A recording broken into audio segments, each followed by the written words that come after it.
जय जगन्नाथ। महाप्रभु पुरुणा दारु नूतन दार को जाती से जन्म मृत्युर चक्र से मानव लीला करती। तो शंकर त्रिपाठी सारंकर श्री जगन्नाथ नवकलेवर गोटे बही भी आसीथिला जोटा आम नाटक करूँ तापर से बुक्स रे रिलीज होता जगन्नाथ को इतिहास को लेकरी बहुत दिन पर ओडिया दर्शकों को चिंता है। यहाँ एक्चुअली यहाँ ओडिया समाज पे कि प्रस्तुत होती ओडिया समाज ओडिया लोकंकर मेरुदंड श्री जगन्नाथकर लीला को लेकिन मूवीटी को आम चलचित्रटी को निर्माण करने कि चाहिलु जे विश्वव्यापी यार प्रचार प्रसार जगन्नाथकर जमी सहजरे हो आमे तो चिंता करूँ काम को सी आगे की नेबे कौन करेंगे केते दूर सक्सेसफुल हम आमे बाहुड़ा रो पूर्व दिन जुलाई 4 रे एटा को सब प्रेक्षालय दर्शक माने देखा पाइबे से दिन रिलीज आमर जुलाई 4 आउ जुलाई 3 रे आमर होची म्यूजिक रिलीज। तो से रथ यात्रा समय रे ही आमे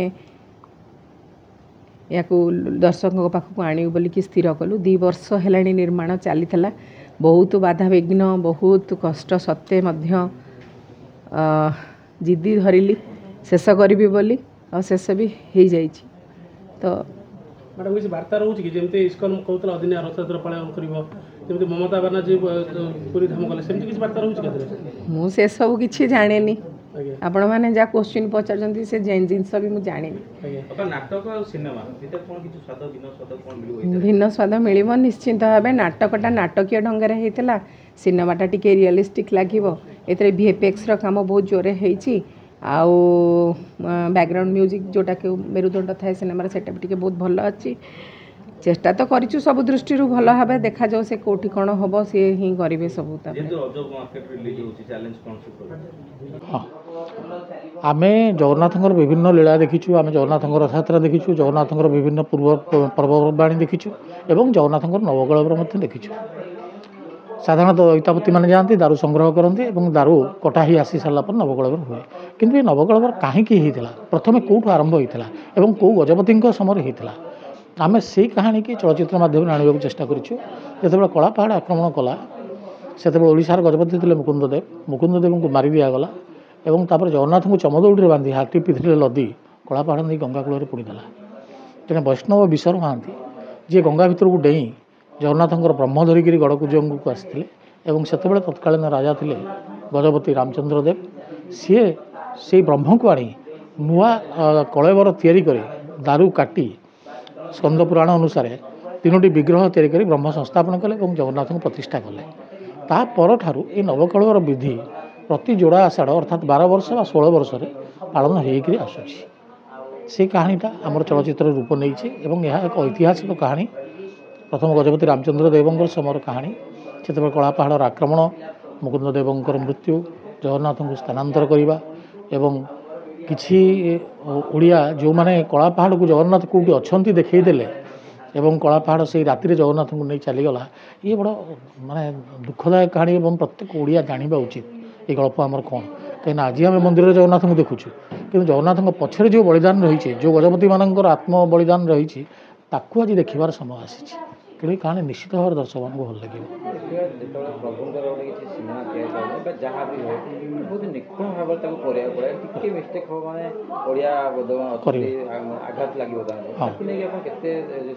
आम संपूर्ण भाव चेष्टा करूँ जमी या कौन त्रुटि न रम पाखे जहाँ डॉक्यूमेंट मिलला इतिहास मादला पांजी एवं से समय पत्र पत्रिका या पढ़ी आम चेष्टा करने किंतु गोटे कथा मुझे कहूँ जगन्नाथ सब अधागढ़ा एवं तांकर संपूर्ण कार्य संपूर्ण भाव आम करूँ पूर्णांग भाव करूँ ये विश्वास क्या पाखे न था से निर्भर करे तेणु दर्शक मैंने निश्चित भाव ग्रहण करेंगे हुए तो जब आम ज्ञात सारे अज्ञात सारे कौन त्रुटि थाए तामको क्षमा करदे। देखिए जय जगन्नाथ सिनेमा आसला ओडिया बहुत पपुलर होता बहुत लोग भलपाया देते ସେଇ ଯେଉଁ କ୍ୟାରେକ୍ଟର ଯାହା ଥିଲେ ଦେଖିବାକୁ ମିଳିବ ନା ଅଲଗା କିଛି? ଦେଖନ୍ତୁ ଶ୍ରୀ ଜଗନ୍ନାଥ ଯେଉଁ କାହାଣୀଟି ଆସିଥିଲା ସେଇଟା ହେଉଛି ଦେଉଳ ତୋଳାର କାହାଣୀ, ଏକ ପୁରାଣର କାହାଣୀ, କିନ୍ତୁ ନବକଳେବର ହେଉଛି ଇତିହାସର କାହାଣୀ। ଏହାର ଚରିତ୍ର ମାନେ ଇତିହାସର ଚରିତ୍ର ଏବଂ ଜୀବନ୍ତ ଚରିତ୍ର, କିନ୍ତୁ ଶ୍ରୀ ଜଗନ୍ନାଥର ଚରିତ୍ର କାଳ୍ପନିକ ଚରିତ୍ର। ଆଜି ଯଦି ଇତିହାସରେ ଆମେ ଖୋଜିବା ଇନ୍ଦ୍ରଦ୍ୟୁମ୍ନଙ୍କୁ, ବିଦ୍ୟାପତିଙ୍କୁ, ସେ ଚରିତ୍ର ହୁଏତ ମିଳିନପାରନ୍ତି, କିନ୍ତୁ ମୁକୁନ୍ଦଦେବଙ୍କୁ ଖୋଜିବା, କଳାପାହାଡ଼କୁ ଖୋଜିବା, ଏ ଚରିତ୍ର ଅଛନ୍ତି। ତେଣୁ ତାଙ୍କ ବିଷୟରେ ଯେତେବେଳେ ଆପଣ ଶ୍ରୀ ଜଗନ୍ନାଥ କାହାଣୀ କରିବେ ସେତେବେଳେ ମନରୁ କିଛି କଳ୍ପନା ଆପଣ ଯୋଡ଼ି ପାରିବେ, କିନ୍ତୁ ଯେତେବେଳେ ଆପଣ ଇତିହାସର କାହାଣୀ କରୁଛନ୍ତି କୌଣସି କଳ୍ପନା ମନରୁ ଯୋଡ଼ି ପାରିବେ ନାହିଁ। ଇତିହାସକୁ ଯାହା ଠିକ୍ ଭାବରେ କଣ କହୁଛନ୍ତି କି ପ୍ରକାଶ କରିବେ। ନିଶ୍ଚିତ ଭାବରେ ଭଲ ଜଗନ୍ନାଥଙ୍କ କାହାଣୀ ନିଶ୍ଚିତ ଭାବରେ ଭଲ ପାଇବା ମିଳିବ, କାରଣ ଜଗନ୍ନାଥ ହେଉଛନ୍ତି ଓଡ଼ିଆର ପ୍ରାଣ। ତେଣୁ ତାଙ୍କରି କାହାଣୀ ଆମେ ରଥଯାତ୍ରା ସମୟରେ ରିଲିଜ୍ କରୁଛୁ, ନିଶ୍ଚିତ ଭାବରେ ଦର୍ଶକମାନେ ଭଲ ପାଇବେ। ନିଶ୍ଚିତ ଭାବରେ ଇଏ ଦେଖନ୍ତୁ, ପ୍ରଥମ କଥା ହେଉଛି ଯଦିଓ ଜଗତର ନାଥ ବୋଲି ଆଖ୍ୟା ଦିଆହେଇଛି, କିନ୍ତୁ ପ୍ରତ୍ୟେକଟି ଓଡ଼ିଆର ନିଜସ୍ୱ ଠାକୁର ହେଉଛନ୍ତି ଶ୍ରୀ ଜଗନ୍ନାଥ ମହାପ୍ରଭୁ।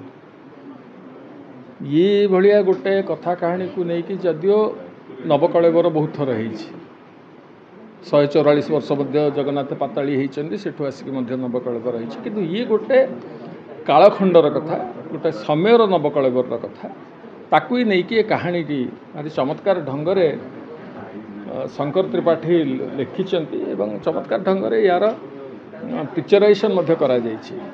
କାହିଁକି କଥା କହିବି, ହାଇ ଷ୍ଟାର କାଷ୍ଟ କଥା କୁହାଯାଉଛି। ଏଠି ସମସ୍ତେ ଜଗନ୍ନାଥଙ୍କ ପାଖରେ ଶରଣାପନ୍ନ ହେଇକି ଆମେମାନେ ସବୁ ଅଭିନୟ କରିଛୁ। ଏହା ସତ ଅଟେ, ସମ୍ପୂର୍ଣ୍ଣ ସିନେମାଟା ଜଗନ୍ନାଥଙ୍କୁ ଯେହେତୁ ସମର୍ପିତ ହୋଇଛି, ତେଣୁ ଆମେ ଯେତେ ପର୍ଯ୍ୟନ୍ତ ଜଗନ୍ନାଥଙ୍କର ଇଏ ସିନେମା ସରିନାହିଁ ନବକଳେବର, ଆମେ ଆମିଷ ଭକ୍ଷଣ କେହି କରିନାହୁଁ ବା କୌଣସି ପ୍ରକାର କଦର୍ଯ୍ୟ କାର୍ଯ୍ୟରେ ଲିପ୍ତ ହେଇନାହୁଁ ବୋଲି କହିପାରିବି ନିଶ୍ଚିତ ଭାବରେ। ଏବଂ ରହିଲା ଚରିତ୍ରର କଥା, ଇଏ ଯେଉଁ ଚରିତ୍ରଟି ଇଏ ଏଇଭଳିଆ କାହାଣୀରେ ଗୋଟେ ମୋଡ଼ ବଦଳୁଥିବା ଚରିତ୍ରଟି, ଯଦିଓ ଚରିତ୍ରର ମାପ ବହୁତ ନୁହେଁ ସିନେମାକୁ ନେଇକି, କିନ୍ତୁ ଇଏ ଚରିତ୍ର ଗୋଟେ ସମୟରେ ଯେତେବେଳେ ରାମଚନ୍ଦ୍ର ଦେବକୁ ଆକ୍ରମଣ ହେଇଥିଲା, ରାମଚନ୍ଦ୍ର ଦେବ ଆହତ ହେଇଥିଲେ, ତାଙ୍କୁ ରାମଚନ୍ଦ୍ର ଦେବଙ୍କ ସାଙ୍ଗରେ ଇଏ ଜଣେ ସର୍ଦ୍ଦାର ବା ଜଣେ ରାଜା, ତାଙ୍କୁ ନେଇକି ଆସି ରାମଚନ୍ଦ୍ର ଦେବଙ୍କୁ ସବୁ ପ୍ରକାର ସୈନ୍ୟ ସାମନ୍ତ ସହଯୋଗ କରି ତାଙ୍କ ଦେହ ଭଲ କରି ତାଙ୍କ ପଛରେ ଛିଡ଼ା ହେଇ କିପରି ଭାବରେ ସେ ଗଜପତି ପୁଣି ଥରେ ହେବେ ତାକୁ କରାଇବାର ଅଭିପ୍ରାୟ ଏବଂ ସଫଳତା ସେ ପାଇଥିଲେ ଏବଂ ତା ସାଙ୍ଗେ ସାଙ୍ଗେ ତାଙ୍କ ଝିଅକୁ ସେ ରାମଚନ୍ଦ୍ର ଦେବଙ୍କୁ ବିବାହ କରିଥିଲେ। ଇଏ ହେଉଛି ଏ ଚରିତ୍ରର କଥା। ଆମେ କେମିତି ଅଭିନୟ କରିଛୁ, କେମିତି ଏ ସିନେମା ହେଇଛି, ତା ସଙ୍ଗୀତ କିପରି ଭାବରେ ହେଇଛି, ଲେଖା କେମିତି, ତାର ସଂଳାପ କେମିତି, ସେ କଥା ଆମେ କହିଲେ ଅତିଶୟୋକ୍ତି ହେବ। ମୁଁ କେବଳ ଆପଣମାନଙ୍କ ମାଧ୍ୟମରେ ଦର୍ଶକମାନଙ୍କୁ ନିବେଦନ କରିବାକୁ ଚାହିଁବି, ଯେହେତୁ ଓଡ଼ିଆତ୍ୱ ସାଙ୍ଗରେ ଭରପୁର ଭାବରେ ଜଡ଼ିତ ଏହି ସିନେମାଟି, ଶ୍ରୀ ଜଗନ୍ନାଥଙ୍କ ମହିମା ବର୍ଣ୍ଣନା କରାଯାଇଥିବା ସିନେମାଟି, ତେଣୁ ଆପଣମାନଙ୍କୁ ଅନୁରୋଧ ଯେ ଆପଣ ଥରୁଟେ ହେଲେ ଟିକଟ କାଟିକି ସିନେମା ହଲ୍କୁ ଆସିବେ, ଦେଖିବାକୁ, ଦେଖନ୍ତୁ। ଭଲ ହେଇଛି ଯଦି ଭଲ କୁହନ୍ତୁ, ଆମେ ଯଦି ଭଲ କରିନାହୁଁ ଆମକୁ ଗାଳି ଦିଅନ୍ତୁ, କିନ୍ତୁ ଦୟାକରି ଟିକଟ କାଟିକି ସିନେମା ହଲ୍କୁ ଆସନ୍ତୁ। ଓଡ଼ିଆ ସିନେମାର କଡ଼ ଲେଉଟାଣି ସମୟ ଇଏ। ବର୍ତ୍ତମାନ ଓଡ଼ିଆ ସିନେମା ଅଣ୍ଟା ସଳିକି ଛିଡ଼ା ହେବାର ଗୋଟେ ପ୍ରୟାସ କରୁଛି। ଧନ୍ୟବାଦ ଦେବି, ଆଜି ସୁଯୋଗ ଅଛି ମୋ ପାଖରେ ଆପଣମାନଙ୍କ ସାମ୍ନାରେ କଥା ରଖିବା। ଏ ଯେଉଁ ନୂଆ ପିଢ଼ି ଆସୁଛନ୍ତି ସମସ୍ତେ ଚମତ୍କାର ଭାବରେ ଓଡ଼ିଆ କଥା କାହାଣୀକି ନେଇକି ଜାତୀୟ ସ୍ତରର ସିନେମା କରିବାର ପ୍ରଚେଷ୍ଟାରେ ଅଛନ୍ତି। ସିନେମା ସଫଳତା ପାଇବ ଅସଫଳ ହେବ ସେ କଥା କେହି କହିପାରିବେନି, କିନ୍ତୁ ପ୍ରଚେଷ୍ଟା ଯେଉଁଟା ବନ୍ଦ ହେଇଯାଇଥିଲା ଅନେକ ଦିନ ହେଲାଣି, ସେ ପ୍ରଚେଷ୍ଟାଟା ଏଇ ପିଲାମାନେ କରୁଛନ୍ତି।